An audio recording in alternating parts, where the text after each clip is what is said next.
Halloween, c'est dans quelques jours. Ma chaîne étant bâtie principalement sur l'univers Marvel, j'ai décidé aujourd'hui de vous donner 5 films Marvel à découvrir ou à revoir le soir d'Halloween. Des films qui collent à l'atmosphère de cette fête. Il y aura du MCU, mais pas que. Alors, même si tu n'as pas suivi le MCU et que tu aimes juste Marvel de base, eh bien cette vidéo est quand même faite pour toi. Tu pourras tout de même passer un bon moment devant ces films. Bien sûr, j'en profite, mais pour ne louper aucune des autres vidéos, eh bien tu peux t'abonner à la chaîne YouTube et aussi liker cette vidéo. Partons directement à la découverte de ces 5 films à voir le soir d'Halloween.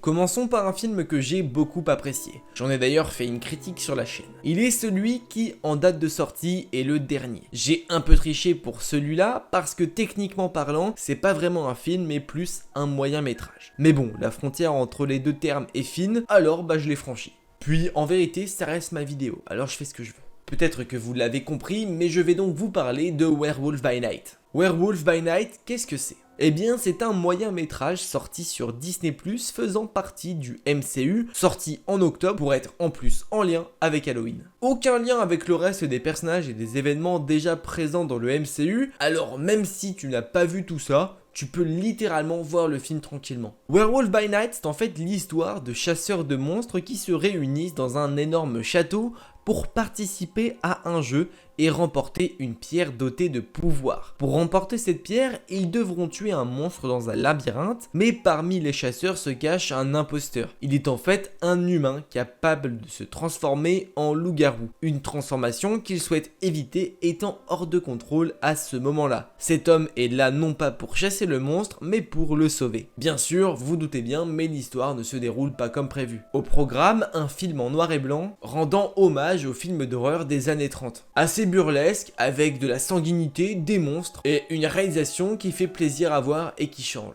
Un film qui colle parfaitement au thème d'Halloween sans pour autant avoir des sursauts ou de la peur. Un petit apéritif pour se mettre plutôt bien pour commencer la soirée.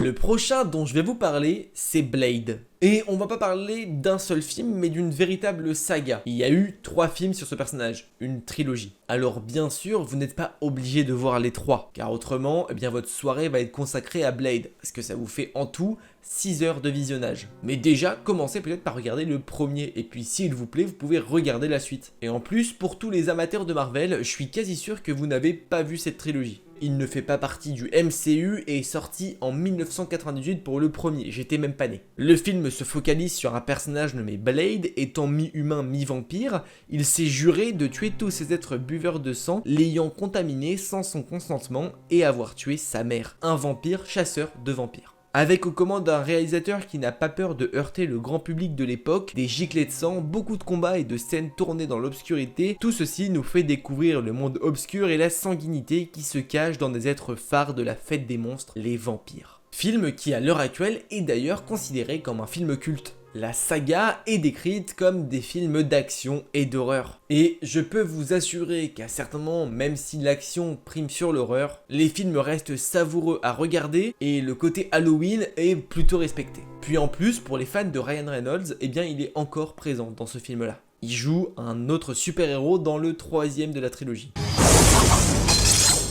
Restons dans le délire vampirique avec un film produit par Marvel, mais pas seulement, puisque nous allons parler de Morbius. Alors, vous n'en avez certainement pas entendu parler, quand bien, mais je vous assure que pour une petite soirée Halloween tranquillou pépouze, le film fait totalement le taf. Parmi la liste des programmes de cette vidéo, il est peut-être le seul qui vous ne fera pas faire de cauchemar. Morbius, c'est en fait l'histoire d'un docteur, le docteur Michael Morbius, qui est en fait atteint d'une grave et rare maladie sanguine. Maladie qui n'a aucun remède à l'heure actuelle. Il se donne donc les moyens pour tenter de trouver un remède pour sauver toutes les personnes atteintes de cette pathologie. Après moult tentatives, il tente un pari désespéré. Un pari qui, de prime abord, a l'air d'être un succès. Le soignant, mais qui finalement lui déclencha quelque chose de sombre en lui. Le docteur Morbius était soigné, mais à quel prix ? Vous l'avez l'ai compris, mais il finit par devenir un vampire et a le besoin, comme tout vampire, de boire du sang. Il est un film d'Halloween parfait si t'as juste envie de te poser tranquillement et d'un petit peu rigoler, sans trop avoir peur ou de frissons.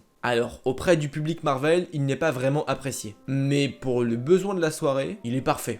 En tout cas, c'est mon avis. Puis personnellement, hormis ce côté-là Marvel, j'ai passé un beau moment devant le film. Alors peut-être que vous aussi ce sera votre cas.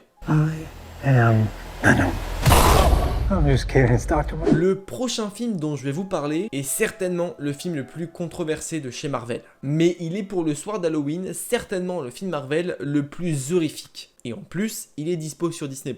C'est le film parmi toute la liste qui vous fera certainement ressentir le plus d'angoisse et de peur. Et peut-être que quelques sursauts sont à prévoir. Les Nouveaux Mutants, c'est quoi? Le film raconte l'histoire de 4 jeunes mutants rejetés du monde et retenus dans un hôpital isolé pour suivi psychiatrique. À partir de ces phrases, tu sais pertinemment là où tu mets les pieds. Une doctresse qui estime ces adolescents dangereux pour eux-mêmes mais aussi pour la société, les surveille attentivement et s'efforce de leur apprendre à maîtriser leur pouvoir. Quand tout à coup une nouvelle personne arrive au sein de l'hôpital, c'est ici que tout commence à se barrer en couille. D'étranges événements font leur apparition, les jeunes mutants sont frappés d'hallucinations et de flashbacks et leurs nouvelles capacités ainsi que leur amitié sont violemment mises à l'épreuve dans une lutte effrénée pour leur survie.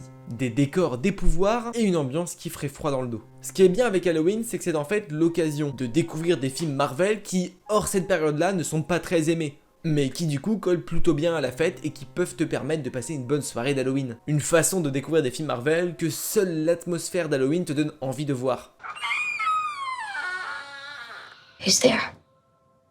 Bon, pour ce dernier film, repassons du côté du Marvel Cinematic Universe. Je veux parler de Doctor Strange in the Multiverse of Madness. Film sorti il y a quelques mois au cinéma, et qui a d'ailleurs été une véritable réussite auprès des fans. Le film est fait par Sam Raimi, un réalisateur ayant déjà exercé dans le domaine de l'horreur avec des films tels que Evil Dead, The Grudge ou encore Jusqu'aux Enfers. Multiverse of Madness est le deuxième opus de Doctor Strange au sein du MCU. Strange va dans ce film devoir traverser les hallucinantes et dangereuses réalités alternatives du multivers afin de pouvoir faire face à ce grand et long périple. Il demande de l'aide à Wanda Maximoff, malheureusement devenu corrompu par le Darkhold. Strange va finalement devoir protéger America Chavez à travers le multivers, livrant donc des combats apocalyptiques à travers le multivers. Nous avons droit à des morts vivants, de la sorcellerie, de la magie noire, du gore et des designs de personnages plutôt effrayants. De quoi cocher toutes les cases d'une bonne soirée d'Halloween. Alors oui, pour comprendre tout le film, il est préférable d'avoir vu 2-3 programmes du MCU. Ce n'est pas vraiment obligatoire, mais ça permet d'avoir un petit peu toutes les références. Avec ces 5 films, vous êtes sûr de pouvoir passer une superbe soirée d'Halloween. Que vous préférez les films plus dans l'action, retranscrivant plutôt le côté physique d'Halloween avec des sorciers, des monstres, etc. ou plus le côté mental des films d'horreur avec l'ambiance, l'atmosphère, l'angoisse, la peur, etc. Je pense qu'avec ces 5 films, j'ai pu contenter les envies de chacun. Bien sûr, il existe d'autres films qui pourraient totalement rentrer dans cette vidéo, mais il a fallu que j'en cite 5. En revanche, pour les plus gourmands, je vais vous donner quelques autres programmes à voir pour pourquoi pas prolonger cette journée d'Halloween. On peut bien sûr y retrouver les films de Nicolas Cage, Ghost Rider, la série The Punisher, une série avec une ambiance angoissante, trépidante et des plans incroyables. Faut pas avoir peur du sang et de la brutalité, mais Frank Castle pourrait animer toute votre journée d'Halloween. Et à la série The Punisher, on peut aussi y lier le film The Punisher sorti en 2004 qui n'a aucun lien avec la série, juste c'est le même personnage retranscrit de deux manières différentes. Avec tout ça, vous devriez être plutôt gâté et passer une plutôt bonne journée d'Halloween. Vous combinez à ça une petite récolte de bonbons juste avant, histoire de bien manger devant les films, et je pense que votre soirée est idéale. Bon, voilà, c'est la fin de cette vidéo. Si la vidéo vous a plu, n'hésitez pas à mettre le petit pouce bleu qui fait extrêmement plaisir, et à me dire en commentaire le film que vous souhaitez regarder pour Halloween. Bien sûr, pour ne louper aucune des autres vidéos, vous pouvez vous abonner et activer la cloche, ça fait extrêmement plaisir, et puis moi ça m'aide. On se retrouve très vite pour une prochaine vidéo, n'oubliez pas, mais de grands pouvoirs impliquent de grandes responsabilités. Je vous fais des bisous, ciao.